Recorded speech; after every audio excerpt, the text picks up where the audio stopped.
Bonjour à tous, je vous présente notre vidéo concernant les blogs d'enseignants, les outils d'échange et les partages de pratiques. Je vais vous expliquer et vous faire découvrir de quelle manière les enseignants ou les élèves partagent et échangent différents contenus. C'est bien connu, le métier d'enseignant nécessite de la créativité et de l'énergie à revendre.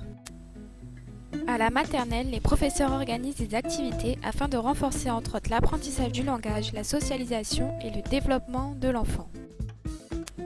À l'école primaire, les enseignants doivent être polyvalents afin de maîtriser l'apprentissage de 7 matières différentes. En dehors des heures de cours, l'enseignant consacre jusqu'à 20 heures supplémentaires à l'aide aux élèves en difficulté, aux réunions avec les collègues ou encore à la préparation des cours. Ce métier nécessite donc de se sentir bien entouré et solidaire. Certains enseignants ont besoin d'échanger à travers une communauté et par le biais d'un outil d'échange.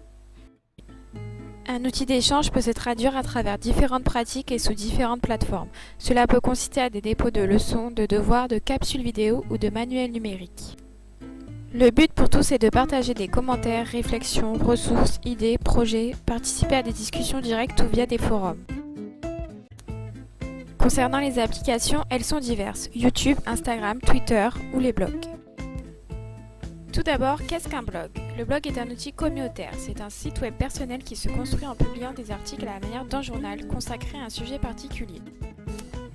Laissez-moi vous montrer quelques exemples. Voici tout d'abord le blog La Maternelle de Moustache. Il dispose d'outils et de ressources pour la maternelle. Également, le blog Zen École consacré au bien-être des enfants et des adultes qui les entourent. On y retrouve notamment la pratique de la méditation.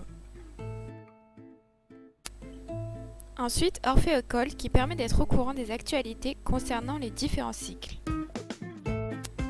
Il propose par exemple des projets pluridisciplinaires autour de projets artistiques comme la création d'une BD mythologique.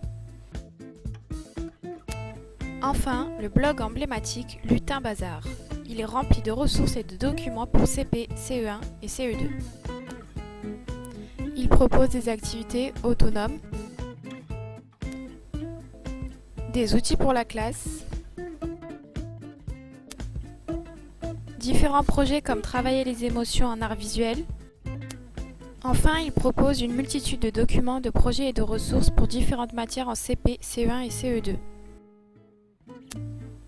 Sur Instagram, les enseignants partagent également leur quotidien en publiant des photos, des vidéos et en racontant des anecdotes. Voici le compte d'une maîtresse de CP qui, par le biais de joyeuses photos, partage ses aventures, ses anecdotes, ses conseils, ses maladresses et autres. Ou encore le compte de 2 jeunes professeurs des écoles en 2e année de master. Ce compte riche en conseils est un réel appui pour les futurs professeurs des écoles.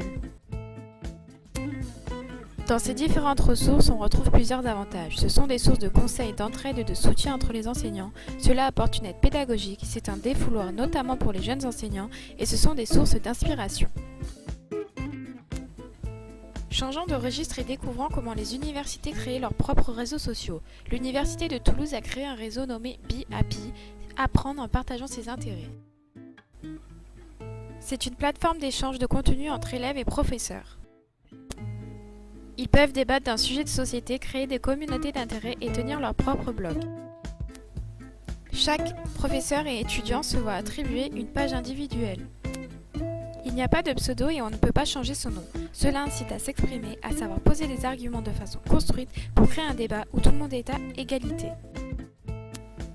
Cependant, tous les étudiants ne souhaitent pas forcément être amis avec leurs professeurs. Certains pensent qu'en défendant ses idées personnelles, ils s'exposent au risque d'être jugés ou préférés.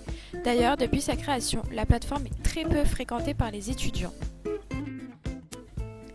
Sachez qu'il existe encore beaucoup d'autres ressources, mais ce sera tout pour moi aujourd'hui. J'espère que cette vidéo vous a plu et à bientôt! Created using Powtoon.